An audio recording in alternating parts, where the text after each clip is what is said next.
I'm Barry Cole, the Strengthening Churches Core Strategy Director for the IBC. In our core strategy, just like in your church context and in every other core strategy, COVID has turned everything on its head in 2020. But here's some good news, a word of encouragement for you today, that God is still at work. You've already heard some great reports from some of the other core strategy directors about how God has been at work in their core strategies despite COVID. And what I want to take these next few minutes to do is share with you some ways that God has been at work in the Strengthening Churches core strategy to lead us to accomplish some things because of COVID that we may not have otherwise done. One of our goals for 2020 was to lead 5 churches through the Refresh vision catching process. And of course, that goal didn't turn out anything like we expected it to. We really were able to lead only one church through. Dan Maxton, one of our Refresh facilitators, was leading IBC Berlin through Refresh as COVID started to kick off. And they were able to get completely through the process just before the lockdown took place. And what a blessing that was to that church and to Dan and the testimonies and the reports that I heard from the leadership in IBC Berlin. But we weren't able to do anything else. And as COVID continued throughout the course of the year, our Refresh team took a step back and realized that as long as the restrictions were in place and the travel limitations and the quarantine requirements, that as long as those things were in place, we weren't going to be able to lead anyone else through Refresh. And so we started to really take a look at the Refresh process. And as everything else began to migrate to Zoom and to other online platforms, we started asking the question, what parts of Refresh could we migrate to an online platform? And so we started looking at the material itself. The way Refresh was organized prior to COVID was that you would spend a Friday evening and almost all day Saturday together. You would have 3 of those sessions. So about 3 hours Friday night, about 4 or 5 hours on Saturday. But we realized as we migrate to a Zoom platform, that nobody wants to sit through 8 solid hours of a Zoom presentation. And so we started looking at the material for Refresh and consolidating it, making it more streamlined, giving it more of a coaching focus rather than a teaching focus. And so we've consolidated that material down to about 3 hours worth of material, 3 3-hour sessions. And the facilitator doesn't need to come and join you in your location. The facilitator will Zoom in to lead you through Refresh. And so throughout the remainder of COVID, and even after we come out of it, we'll be able to continue with Refresh in this format so that some or all of it can be done with the facilitator logging in from a remote location. The other thing that does is not only cuts down on the travel requirements, but it cuts down on the cost for the church that is hosting the Refresh process. And we really think that this is one of those blessings that has come out of the COVID cloud.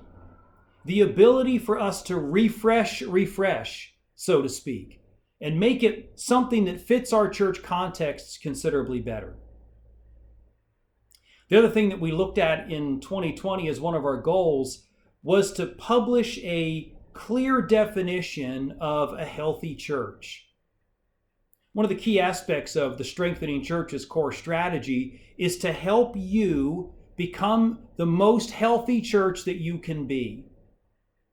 But what we thought as we talked on the executive leadership team was we really needed a benchmark, didn't we? If we're going to talk about being healthy churches and leading your church to become more healthy, don't we have to have some idea of what healthy churches look like? And so you remember last year at the ACM in Naples, we shared a list of things that the ELT brainstormed, different characteristics of what a healthy church might have in them. And we asked you for your feedback, and we received some feedback, some additional input for that list. Now, as I had some free time on my hands during COVID, I sat down and looked at that list and began to work on a definition of a healthy church. But here's the conclusion that I came to: that IBC churches are so diverse, and your context is in a lot of ways maybe very different than mine. And so it was very difficult at best to come up with a single definition of what a healthy IBC church looked like. And then too, we kind of felt like that was far less helpful than some kind of tool that you could use in your church and your church leadership could engage with to help you evaluate church health in your specific context. And so we began working with an organization called the Go Center. Now, they have created an online church health assessment tool that you and your church leadership can log into and take this assessment online completely free. After you take the assessment, they'll provide a written report so that you and your leadership team can sit down and talk about some of the strengths and some of the weaknesses and some of the areas that you're strong in, some of the areas that you might need to grow in. And so as we move through 2020 and on into 2021, we're going to be looking at making this church health assessment available to you and all the churches in the IBC, so that whenever you want, you can go out and get a checkup of your church health vital statistics, so to speak. Well, those are some of the key muscle movements that we were able to accomplish in 2020. And for the next few moments, I just want to turn our attention a little bit to next year. Some of the goals and the objectives that we had on the list for 2020 that we weren't able to get to, we just slid forward to 2021. There's still valid objectives and valid goals and things that we still feel like God is leading us into as a core strategy. And so I want to think for just the next few moments about what 2021 might look like for the Strengthening Churches core strategy. One of the first things that we're going to continue to do is to continue to refine this Zoom-friendly refresh process.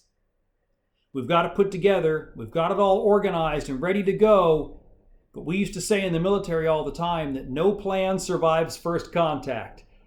And so we're excited to roll that out and actually start working with churches in that Zoom-based refresh process and make some changes throughout the year and see how this really turns out. The other thing we're going to be doing is developing a completely online refresh facilitator training.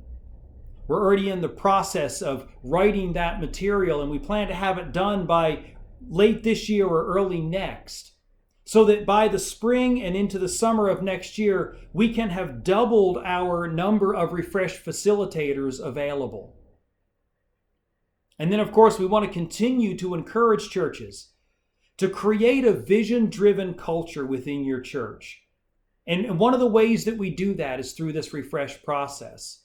Now, there are other vision discovery processes out there. And if your church wants to use a different process, that's okay, that's fine. The church strengthening team, to the best of our ability, is available to help answer your questions and help advise and encourage you through those other processes. But the process we're good at here in the Strengthening Churches team is the process that we call refresh.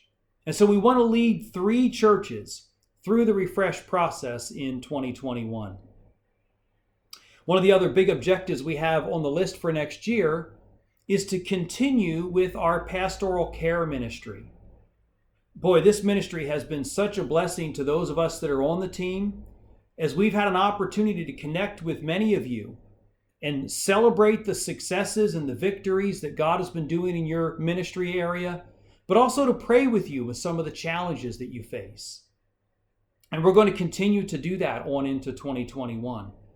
And one of the key aspects and the key goals of this particular ministry is to proactively keep the doors of communication open. As we reach out to you and try to establish a meaningful contact, either a phone call or Skype or Zoom, but try to keep the doors of communication open so you know there's someone out there who is praying for you and praying for your church. Someone is going to check in with you on a periodic basis and see how things are going. Maybe someone who can help connect you to some of the other great resources that the IBC has available that can help you in your ministry context that maybe you didn't know about. And so we're going to continue with the goal into next year of making 2 meaningful contacts with every IBC pastor through our Pastoral Care ministry. And then the last objective that we have on the list for next year is to identify the next core strategy director for Strengthening Churches. When I began as this core strategy director 2 years ago, my intent was only ever to serve 1 term, which will expire at the ACM next October. But as Jeannie and I have prayed about our future and what God has next for us, we began to sense that He's leading us to move back to the U.S. next fall. And so that makes it that much more important for us to look at the successor and the next core strategy director for Strengthening Churches. And so one of my goals for going into next year is by the end of 2020 or very early in 2021 to have identified someone to recommend to the executive leadership team for them to nominate to serve as the next Strengthening Churches CSD. So that maybe we can vote on that person and approve them at the MLC in the spring, so that I can begin to prepare that person and develop them so that there is a smooth transition and a smooth turnover at next year's ACM. We have seen God do some absolutely amazing things in your church context, in all of the core strategies, and here in Strengthening Churches in 2020, even if they weren't like we planned them or like we thought they would turn out. Well, that's my report. And I think now we've got some time where you and I can interact on Zoom, and I look forward to hearing your questions and being able to answer them as best I can.